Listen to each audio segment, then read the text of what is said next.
ഈശോ മിശിഹായ്ക്ക് സ്തുതിയായിരിക്കട്ടെ. ഉത്ഥാന തിരുനാൾ തിരുനാളുകളുടെ തിരുനാളാണ്. പ്രത്യാശയുടെ തിരുനാളാണ്. അതിജീവനത്തിൻ്റെയും പ്രത്യാശയുടെയും പ്രതീകമാണ് ഈസ്റ്റർ. പീഡാനുഭവങ്ങളുള്ളവർക്കൊക്കെ ഉയർത്തെഴുന്നേൽപ്പ് ഉറപ്പായിരിക്കുമെന്ന് ഈശോയുടെ ജീവിതം നമുക്ക് കാണിച്ചു തരുന്നു. ഏതൊരു ക്രൈസ്തവൻ്റെയും ജീവിത അടിസ്ഥാന ഘടകം ഉത്ഥാന തിരുനാളാണ്. ചിലതൊക്കെ നമുക്ക് നഷ്ടപ്പെടുമ്പോൾ പ്രതീക്ഷിക്കാതെ ചിലതൊക്കെ നമ്മെ തേടി വരും.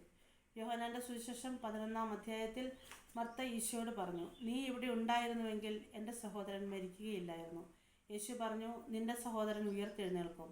മർത്ത പറഞ്ഞു, അന്ത്യദിനത്തിൽ പുനരുത്ഥാനത്തിൽ അവൻ ഉയർത്തെഴുന്നേൽക്കുമെന്ന് എനിക്കറിയാം.